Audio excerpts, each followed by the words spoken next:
ಶ್ರೀ ಗುರುಭ್ಯೋ ನಮಃ. ಪರಮ ಗುರುಭ್ಯೋ ನಮಃ. ಶ್ರೀಮದಾನಂದ ತೀರ್ಥ ಭಗವತ್ಪಾದಾಚಾರ್ಯ ಗುರುಭ್ಯೋ ನಮಃ. ಹರೇ ಶ್ರೀನಿವಾಸ. ಸೌರಭ ದಾಸ ಸಾಹಿತ್ಯ ವಿದ್ಯಾಲಯ ಶಿವಮೊಗ್ಗ ಕೇಂದ್ರದಿಂದ ಪಂಚಮುಖಿ ಪ್ರಪಂಚ ಈ ಕಾರ್ಯಕ್ರಮಕ್ಕೆ ಪುರಂದರದಾಸರ ಬಂದ ನೋಡಿ ಗೋವಿಂದ ಕೃಷ್ಣ ಬಂದ ನೋಡಿ ಈ ಕೀರ್ತನೆಯನ್ನು ಪ್ರಸ್ತುತಪಡಿಸುತ್ತಿದ್ದೇವೆ. ಈ ಕಾರ್ಯಕ್ರಮ ಸುಗಮವಾಗಿ ನಡೆಯಲೆಂದು ಹರಿವಾಯು ಗುರುಗಳಿಗೆ ಭಕ್ತಿಪೂರ್ವಕ ನಮನವನ್ನು ಸಲ್ಲಿಸಿ ಕಾರ್ಯಕ್ರಮವನ್ನು ಪ್ರಾರಂಭಿಸುತ್ತಿದ್ದೇವೆ. ಹರೇ ಶ್ರೀನಿವಾಸ.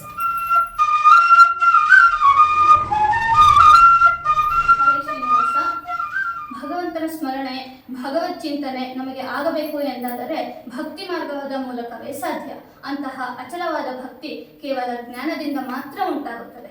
ಯಾರು ದೇವರಲ್ಲಿ, ಕೃಷ್ಣನಲ್ಲಿ ನಿಷ್ಕಾಮವಾದ ಭಕ್ತಿಯನ್ನು ಮಾಡುತ್ತಾರೋ ಅಂತಹ ಸದ್ಭಕ್ತರ ಸಕಲ ರೋಗ ರುಜಿನಗಳನ್ನು, ತಾಪತ್ರಯಗಳನ್ನು, ಸಂಕಷ್ಟಗಳನ್ನು ಪರಿಹರಿಸಲು ಸಾಕ್ಷಾತ್ ಶ್ರೀಕೃಷ್ಣನೇ ಬರುತ್ತಿದ್ದಾನೆ ನೋಡಿ ಎನ್ನುತ್ತಿದ್ದಾರೆ ದಾಸರು.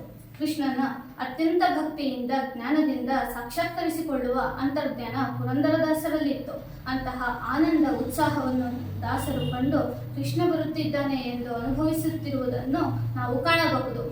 ಗೋವಿಂದ ಎಂದರೆ ಗೋವುಗಳನ್ನು ಕಾಯುವವ, ಗೋವುಗಳ ವೃಂದದಿಂದ ಕಂಗೊಳಿಸುವವ ಎಂಬುದು ಒಂದರ್ಥವಾದರೆ, ವೇದಗಳನ್ನು ಕಾಯುವವ ಶ್ರೀಕೃಷ್ಣ ಎಂದು ಅರ್ಥವಿದೆ. ಕೃಷ್ಣನ ಮಹಿಮೆಯನ್ನು ತಿಳಿದು ಜ್ಞಾನವನ್ನು ಪಡೆದಾಗ ಮಾತ್ರ ಶ್ರೀಕೃಷ್ಣ ದರ್ಶನ ಕೊಡುತ್ತಾನೆ. ಆತನ ದರ್ಶನದಿಂದ ನಮ್ಮ ದುರಿತಗಳನ್ನು ಪರಿಹಾರ ಮಾಡಲು ಶ್ರೀಕೃಷ್ಣ ಬಂದೇ ಬರುತ್ತಾನೆ, ಗೋವಿಂದ ಬಂದೇ ಬರುತ್ತಾನೆ ಎಂದು ದಾಸರು ಉದ್ಗರಿಸುತ್ತಿದ್ದಾರೆ. ಆನಂದ ತೀರ್ಥರು ಎಂದರೆ ಮಧ್ವಾಚಾರ್ಯರು. ಪುರಂದರದಾಸರು ಮಧ್ವಾಚಾರ್ಯರ ಪರಮಭಕ್ತರು.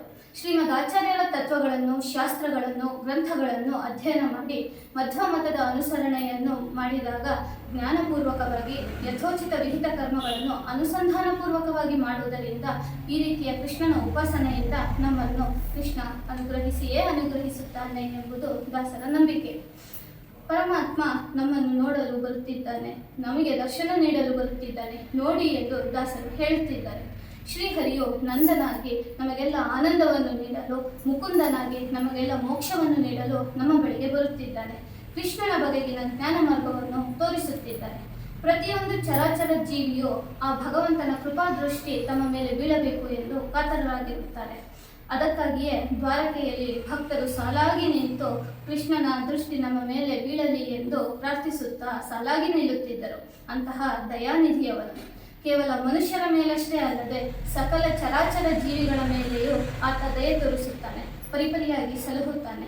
ಕರಿರಾಜನ ಕಾಲನ್ನು ಸಾವಿರಾರು ವರ್ಷಗಳ ಕಾಲ ಮೊಸಳೆ ತನ್ನ ಬಾಯಿಯಿಂದ ಹಿಡಿದಿಟ್ಟುಕೊಂಡಾಗ ಭಗವಂತನನ್ನು ಬಿಟ್ಟರೆ ಜಗತ್ತಿನಲ್ಲಿ ನನ್ನನ್ನು ಕೊರೆಬವರಾರೂ ಇಲ್ಲ ಎಂಬುದನ್ನು ಅರಿತು ಅಚಲವಾದ ಭಕ್ತಿಯಿಂದ, ದೃಢವಾದ ಜ್ಞಾನದಿಂದ ಸಂಪೂರ್ಣ ಶರಣಾಗತಿ ಹೊಂದಿದಾಗ ಪರಮಾತ್ಮ ಸ್ವಲ್ಪವೂ ಕ್ಷಣಕಾಲವೂ ತಡ ಮಾಡದೆ ಸಾಕ್ಷಾತ್ತಾಗಿ ಬಂದು ಸದ್ಗತಿಯನ್ನು ನೀಡಿ ಉದ್ಧರಿಸಿದ ನಿದರ್ಶನಗಳಿದೆ. ಮೂಕ ಪ್ರಾಣಿಗಳ ಭಕ್ತಿಗೂ ಭಗವಂತ ಮೆಚ್ಚಿ ಅನುಗ್ರಹಿಸುತ್ತಾನೆ ಎಂಬುದು ಸಾಕ್ಷಾತ್ತಾಗಿ ಕಾಣಬಹುದು. ಎಲ್ಲರ ಸಂಕಷ್ಟಗಳನ್ನು ನಿವಾರಿಸುವ ಪರಮಾತ್ಮ ಸದಾ ಆನಂದದಿಂದ ಹಾಲಿನ ಸಮುದ್ರದಲ್ಲಿ ಶೇಷಶಾಹಿಯಾದವನು ಇಡೀ ಭಕ್ತವೃಂದವನ್ನು ಅನುಗ್ರಹಿಸಲು ನಮ್ಮ ಬಳಿಗೇ ಬರುತ್ತಿದ್ದಾನೆ ನೋಡಿ. ಕೃಷ್ಣ ಬಂದ, ರಂಗ ಬಂದ, ಗೋವಿಂದ ಬಂದ, ಎಲ್ಲರೂ ನೋಡಿ ಕೃತಾರ್ಥರಾಗಿ ಎಂದು ದಾಸರು ಕಂಡ ಶ್ರೀಕೃಷ್ಣನನ್ನು ವರ್ಣಿಸುತ್ತಿದ್ದಾರೆ. ಹರೇ ಶ್ರೀನಿವಾಸ. ಇಲ್ಲಿ ದಾಸರು ಇಂದ್ರದೇವ ವಂದ್ಯ ಅಂತ ಹೇಳ್ತಾ ಇದ್ದಾರೆ. ಯಾಕೆ ಇಂದ್ರದೇವ ವಂದ್ಯ ಅಂತ ಇಂದ್ರದೇವರಿಗೆ ಹೇಳ್ತಾ ಇದ್ದಾರೆ? ಯಾಕಂದರೆ ಲಕ್ಷ್ಮೀದೇವಿಯಿಂದ ಮೊದಲುಗೊಂಡು ಎಲ್ಲರೂ ಭಗವಂತನನ್ನು ವಂದನೆ ಮಾಡುವವರೇ. ಆದರೂ ಇಲ್ಲಿ ಇಂದ್ರದೇವ ವಂದ್ಯ ಅಂತ ಹೇಳಲಿಕ್ಕೆ ಏನು ಕಾರಣ? ಇಲ್ಲಿ ಇಂದ್ರದೇವರು ತಾವು ಸ್ವರ್ಗದ ಅಧಿಪತಿ ಆಗಿದ್ದಾಗ ಗೋಪಾಲಕರು ಇಂದ್ರದೇವರನ್ನು ಪೂಜಿಸದೆ ಗೋವರ್ಧನಗಿರಿಯ ಪೂಜೆಯನ್ನು ಮಾಡ್ತಾರೆ. ಅದರಿಂದ ಕುಪಿತರಾದ ಇಂದ್ರದೇವರು ಸತತವಾಗಿ ನಿರಂತರವಾಗಿ 7 ದಿನಗಳ ಕಾಲ ಮಳೆಯನ್ನು ಸುರಿಸುತ್ತಾರೆ. ಆಗ ಭಕ್ತವಚನನಾದ ಭಗವಂತ ಗೋ ಮತ್ತು ಗೋಪಾಲಕರನ್ನು ಒಂದು ಸ್ವಲ್ಪವರೆಗೆ ತೊಂದರೆ ಆಗದಂಗೆ ತನ್ನ ಕೇವಲ 7ನೇ ವಯಸ್ಸಿನಲ್ಲಿ ಮಂದರಗಿರಿ ಪರ್ವತವನ್ನು ಎತ್ತಿ ಹಿಡಿದು ಗೋ ಮತ್ತು ಗೋಪಾಲಕರನ್ನು ಸಂರಕ್ಷಣೆ ಮಾಡ್ತಾನೆ. ಅಂದರೆ ಇಲ್ಲಿ 3 ಲೋಕದ ಒಡೆಯನಾಗಿದ್ದ, ಅಷ್ಟು ಗರ್ವದಿಂದ ಮೆರೆತಿದ್ದ ಆ ಇಂದ್ರದೇವರು ಭಗವಂತನ ಭಕ್ತರಿಗೆ ಏನು ಮಾಡಲಿಕ್ಕೂ ಸಾಧ್ಯ ಆಗೋದಿಲ್ಲ. ಆಗ ಅವನಿಗೆ ಗರ್ವ ಭಂಗ ಆಗಿ ಭಗವಂತನಲ್ಲಿ ಶರಣಾಗತಿ ಹೊಂದುತ್ತಾರೆ. ಆದ್ದರಿಂದ ಇಲ್ಲಿ ದಾಸರು ಇಂದ್ರದೇವ ವಂದ್ಯ ಅಂತ ಹೇಳಿದ್ದಾರೆ. ನಂತರ ಇಷ್ಟರ ಇಂದು ಕಾಯುವ ನಿತ್ಯಾನಂದ ಅಂತ ಹೇಳ್ತಾ ಇದ್ದಾರೆ ದಾಸರು. ಇಷ್ಟರ ಅಂದ ತಕ್ಷಣ ನಮಗೇನು ಅನ್ಸುತ್ತೆ? ಭಕ್ತರು ಅಂತ ಅನ್ಸುತ್ತೆ. ಹಾಗಾದ್ರೆ ಭಗವಂತ ಭಕ್ತರನ್ನು ಮಾತ್ರ ಕಾಯ್ತಾನ? ಹಾಗೇನೇ ಇಲ್ಲ. ಯಾಕಂದ್ರೆ ಮೇಲಿನ ನುಡಿಯಲ್ಲಿ ಒಂದು ಸಾಲಿನಲ್ಲಿ ಹೇಳಿದ್ದಾರೆ, ಸರ್ವರ ಪಾಲಿಪ ದಯಾನಿಧಿ ಅಂತ ಹೇಳಿದ್ದಾರೆ. ಆದ್ರಿಂದ ಭಗವಂತನಿಗೆ ಎಲ್ಲರೂ ಇಷ್ಟರೇ. ಆದರೆ ಯಾರು ಭಗವಂತನನ್ನು ಎಷ್ಟು ಇಷ್ಟಪಡ್ತಾರೆ ಅಷ್ಟು ಅಷ್ಟು ಪ್ರೀತಿ ವಾತ್ಸಲ್ಯದಿಂದ ಭಗವಂತ ಅವರನ್ನು ಪಡೆಯುತ್ತಾನೆ. ಅಂದರೆ ಈಗ ಇಲ್ಲಿ ನಾವು ನೋಡಿದ್ವಿ, ಗೋ ಮತ್ತು ಗೋಪಾಲಕರಿಗೆ ಭಗವಂತನ ಮೇಲೆ ಅಪಾರ ಪ್ರೀತಿ, ಗೌರವ, ಆದರ, ಭಕ್ತಿ. ಆದ್ದರಿಂದ ಭಗವಂತನು ಗೋಪಾಲಕರನ್ನು, ಗೋಗಳನ್ನು ಸಂರಕ್ಷಣೆ ಮಾಡಿದ. ಹಾಗೆ ಇಷ್ಟರ ಕಾಯು ಗಯಾನಿದೆ ಅಂತ ಹೇಳಿದರು. ಅಂದರೆ ಇಂದು ಕಾಯುವ ನಿತ್ಯಾನಂದ ಅಂತ ಹೇಳಿದ್ರು. ಇಂದು ಕಾಯುವ ಅಂತ ಹೇಳೋದ್ರಿಂದ ಇಂದು ಮಾತ್ರ ಕಾದ, ಅಂದು ಮಾತ್ರ ಕಾದ ಅಂತ ಹೇಳೋಕ್ಕಾಗತ್ತಾ? ಭಗವಂತನ ಬಗ್ಗೆ ಅವರು ಸರ್ವರನ್ನು ಸರ್ವಕಾಲದಲ್ಲೂ ಪಡೆಯುತ್ತಾನೆ. ಆದ್ದರಿಂದ ಪ್ರತಿದಿನವನ್ನು ಕಾಯುತ್ತಾನೆ ಅಂತ ಇದರ ಅರ್ಥ. ಮತ್ತೆ ನಿತ್ಯಾನಂದ ಅಂತ ಹೇಳಿದ್ರು. ನಿತ್ಯಾನಂದ ಅಂತ ಹೇಳೋದ್ರಿಂದ ಭಗವಂತನು ಮಾಡುವ ಭಕ್ತಿಯಿಂದ ಏನಾದರೂ ಭಗವಂತನಿಗೆ ಆನಂದ ಆಗತ್ತಾ ಅಂದರೆ ಹಾಗೇನೂ ಇಲ್ಲ. ಭಗವಂತ ನಿತ್ಯಾನಂದನಾಗಿದ್ದಾನೆ. ನಾವು ಮಾಡುವ ಭಕ್ತಿಯಿಂದ, ಭಕ್ತರು ಮಾಡುವ ಭಕ್ತಿಯಿಂದ ಭಗವಂತನಿಗೆ ಏನೂ ಆಗಬೇಕಾಗಿಲ್ಲ. ಆದ್ದರಿಂದ ಅವನು ನಿತ್ಯಾನಂದ. ಆದರೆ ಈಗ ಭಗವಂತ ಹೇಗೆ ನಮ್ಮನ್ನು ಆನಂದ ಪಡಿಸ್ತಾನೆ ಅನ್ನೋದಕ್ಕೆ ಮುಂದಿನ ಸಾಲುಗಳಲ್ಲಿ ತಿಳಿಸ್ತಾರೆ. ಯಾಕಂದರೆ ಭಗವಂತ ಭಕ್ತವತ್ಸಲ, ಅವನು ಕರುಣಾ ಸಮುದ್ರ. ಅಂಥ ಕರುಣಾ ಸಮುದ್ರ ಭಕ್ತರನ್ನು ಹೇಗೆ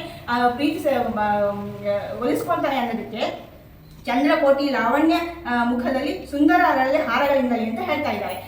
ಒಬ್ಬ ಹುಣ್ಣಿಮೆ ಚಂದ್ರನ ನೋಡಿದ್ರೆ ನಮ್ಮ ಕಣ್ಮನಸ್ಸಿಗೆ ಆಹ್ಲಾದ, ಆನಂದ ಉಂಟಾಗತ್ತೆ.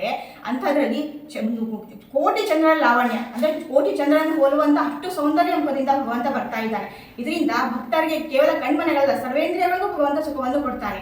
ಆದ್ದರಿಂದ ಅಷ್ಟಲ್ಲದೆ ಅವನು ಹೇಗೆ ಅಲಂಕೃತನಾಗಿದ್ದಾನೆ ಅನ್ನೋದನ್ನು ದಾಸರು ಎಷ್ಟು ಸುಂದರವಾಗಿ ವರ್ಣನೆ ಮಾಡಿದ್ದಾರೆ ಅಂದರೆ, ಸುಂದರ ಅರಳೆ ಹಾರಗಳನ್ನು ಧರಿಸಿಕೊಂಡು ಭಕ್ತರನ್ನು ಉದ್ಧರಿಸಲು ಬರ್ತಾ ಇದ್ದಾನೆ ಭಗವಂತ. ಅರಳೆ ಹಾರಗಳು ಅಂದರೆ ಏನು? ಅರಳಿ ಎಲೆಯಂತೆ ಇರುವ ಪದಕವನ್ನು ಹೊಂದಿದ ಹಾರವನ್ನು ಧರಿಸಿಕೊಂಡು ಭಗವಂತ ಬರ್ತಾ ಇದ್ದಾನೆ. ಅಂದರೆ ಇಲ್ಲಿ ಪುರಂದರದಾಸರು ತಾವು ಭೂಮಿಯಲ್ಲಿ ಅವತರಿಸಿ ಭೂಸುರರಾಗಿ ಬಂದಾಗ ತಾವು ಕೃಷ್ಣನನ್ನು ನೋಡಿ ಆನಂದಪಟ್ಟು ಅದರ ರಸದೌತಣವನ್ನು ಭಕ್ತರಿಗೂ ಉಣಬಡಿಸ್ತಿದ್ದಾರೆ ಇಲ್ಲಿ ಪುರಂದರದಾಸರು. ಆದರೆ ಇಲ್ಲಿ ಕೃಷ್ಣ ಅಂದರೆ ಭೂಮಿಯ ಮೇಲೆ ಸಜ್ಜನರಿಗೆ ಜ್ಞಾನವನ್ನು ಕೊಟ್ಟು ಉದ್ಧರಿಸುವವನು ಅಂತ ಅರ್ಥ ಆಗತ್ತೆ. ಆದ್ದರಿಂದ ಇಲ್ಲಿ ಅಂತಹ ಕೃಷ್ಣ ಇಲ್ಲಿ ಬರ್ತಾ ಇದ್ದಾನೆ ನೋಡಿ ಅಂತ ಹೇಳಿ ಪುರಂದರದಾಸರು ತಾವು ಅನುಭವಿಸಿ ಭಕ್ತರನ್ನು ಉದ್ಧಾರಕ್ಕೋಸ್ಕರ ಕೀರ್ತನೆಯನ್ನು ಕೊಟ್ಟು ನಮ್ಮನ್ನು ಉದ್ಧರಿಸುತ್ತಾರೆ. ಹರೇ ನಮಃ ಕೃಷ್ಣ ಪ್ರಣಸ. ಇಲ್ಲಿ ಭಗವಂತನ ಪಾದ ಕಮಲಗಳನ್ನು ಬಣ್ಣಿಸಿದ್ದಾರೆ. ಇಲ್ಲಿ ಪಾದ ಎಂದರೆ ಉತ್ತಮನಾಂ ಸ್ವರೂಪಂದು ಪಾದ ಶಬ್ದೇನ ಬಣ್ಣತೆ ಎಂದು ಹೇಳುವ ಹಾಗೆ ಭಗವಂತನ ಇಡೀ ಸ್ವರೂಪ ಚಿಂತನೆ ಮಾಡಬೇಕು. ಭಗವಂತನ ಪಾದ ಸರ್ವರಿಗೂ ಮಂಗಳವನ್ನು ಉಂಟು ಮಾಡುತ್ತದೆ ಎಂದಿದ್ದಾರೆ ದಾಸರು. ಇನ್ನು ತರತರದ ಜನರಿಗೆ ಭಗವಂತ ವರವ ನೀಯುವ ಎಂದಿದ್ದಾರೆ. ಇಲ್ಲಿ ತರತರದ ಜನರು ಎಂದರೆ ಗೋಪಿಕೆಯರು, ಗೋಪಾಲಕರು, ಗೃಹಸ್ಥರು, ಸನ್ಯಾಸಿಗಳು, ಮಕ್ಕಳು, ಯತಿಗಳು, ಹೀಗೆ ಕೃಷ್ಣ ದ್ವಾರಕೆಯಲ್ಲಿದ್ದಾಗ ಅವನ ದರ್ಶನಕ್ಕಾಗಿ ಹಂಬಲಿಸಿದವರು. ತನ್ನ ಕುಡಿ ನೋಟದಿಂದಲೇ ಅವರಿಗೆ ಅನುಗ್ರಹವನ್ನು ನೀಡುತ್ತಿದ್ದ ಭಗವಂತ. ಹಾಗಾದರೆ ನಮಗೆ ಇಲ್ಲಿ ಭಗವಂತ ಇಂದು ಯಾವ ವರವನ್ನು ಇತ್ತಿದ್ದಾರೆ ಎಂದು ನಾವು ಚಿಂತನೆ ಮಾಡುವುದಾದರೆ, ಇಂದು ಇಲ್ಲಿ ಈ ಜ್ಞಾನ ಕಾರ್ಯ ನಡೆದಿರುವುದು ಅವನಿಂದ ಮಾತ್ರ. ಪ್ರೇರಕನಾಗಿ ವ್ಯಾಪ್ತಿ ಸಂಧಿಯಲ್ಲಿ ಜಗನ್ನಾಥದಾಸರು ಹೇಳಿರುವ ಹಾಗೆ ಪ್ರೇರಕನಾಗಿ ತಂತುಪಟಗಳಲ್ಲಿದ್ದು ಸಲಹುವನು ಅಂತ ಹೇಳಿದ್ದಾರೆ. ಹಾಗೆ ಎಲ್ಲ ಕರ್ಮಗಳನ್ನು ನಡೆಸುವನು ಅವನೇ. ಇಲ್ಲಿ ಈ ಜ್ಞಾನ ಕಾರ್ಯ ನಡೆದಿದೆ ಅಂದರೆ ಅದು ಹರಿಚಿತ್ತ, ಅವನ ಸಂಕಲ್ಪ ಎಂದು ಚಿಂತಿಸುತ್ತಾ ಅನುಸಂಧಾನ ಮಾಡುತ್ತಾ ಈ ಚಿಂತನೆಯನ್ನು ಮುಗಿಸುತ್ತಿದ್ದ ನೋಡಿ ಗೋವಿಂದ ಕೃಷ್ಣ ಬಂದ ನೋಡಿ, ಬಂದ ನೋಡಿ ಗೋವಿಂದ ಕೃಷ್ಣ ಬಂದ ನೋಡಿ, ಬಂದ ಆನಂದ ತೀರ್ಥ ಮುನೀಂದ್ರ ವಂದ್ಯ ಹರಿನಂದ ಮುಕುಂದನು, ಬಂದ ಆನಂದ ತೀರ್ಥ ಮುನೀಂದ್ರ ವಂದ್ಯ ಹರಿನಂದ ಮುಕುಂದನು, ಬಂದ ರಂಗ ಬಂದ ಕೃಷ್ಣ ಬಂದ ನೋಡಿ ಗೋವಿಂದ ಕೃಷ್ಣ ಬಂದ ನೋಡಿ. ಸರಸಿಜಾಕ್ಷ ಹರಿಯೇ ಸರ್ವರ ಪೊರೆವ ದಯಾನಿಧಿಯೇ, ಕರಿರಾಜನ ಚಕ್ರದಿ ಉದ್ಧರಿಸಿದ ಹರಿ ನಮ್ಮ ಪಾಲಿಪ ಪಾಲ್ಗಡಲೊಡೆಯನು. ಸರಸಿಜಾಕ್ಷ ಹರಿಯೇ ಸರ್ವರ ಪೊರೆವ ದಯಾನಿಧಿಯೇ, ಕರಿರಾಜನ ಚಕ್ರದಿ ಉದ್ಧರಿಸಿದ ಹರಿ ನಮ್ಮ ಪಾಲಿಪ ಪಾಲ್ಗಡಲೊಡೆಯನು, ಬಂದ ನೋಡಿ ಗೋವಿಂದ ಕೃಷ್ಣ ಬಂದ ನೋಡಿ. ಇಂದ್ರದೇವ ವಂದ್ಯ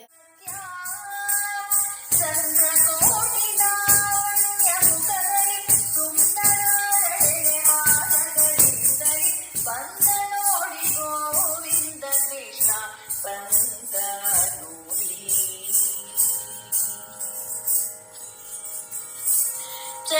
ಕಮಲ ಕಾಂತಿ ಸರ್ವದ ಮಾಡುವುದು ದಯವಂತೆ ಥರ ಥರ ಜನರಿಗೆ ಕರೆದು ಬರವೀವ ಸರಸಿಜಾಕ್ಷ ನಮ್ಮ ಪುರಂದರ ವಿಠಲನು ಚರಣ ಕಮಲ ಕಾಂತಿ ಸರ್ವದ ಮಾಡುವುದು ದಯವಂತೆ ಥರ ಥರ ಜನರಿಗೆ ಕರೆದು ಬರವೀವ ಸರಸಿಜಾಕ್ಷ ನಮ್ಮ ಪುರಂದರ ವಿಠಲನು ಬಂದ ನೋಡಿ ಗೋವಿಂದ ಕೃಷ್ಣ ಬಂದ ನೋಡಿ ಬಂದ ಬಂದ ಆನಂದ ತೀರ್ಥ ಮುನೀಂದ್ರ ಗಮ್ಯ ಹರಿನಂದ ಮುಕುಂದನು ಬಂದ ಕೃಷ್ಣ ಬಂದ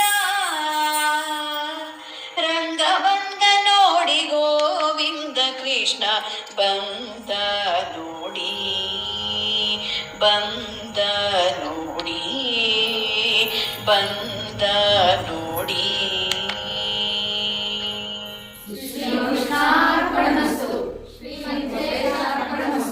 ಹರೇ ಶ್ರೀನಿವಾಸ ಹರೇ ಶ್ರೀ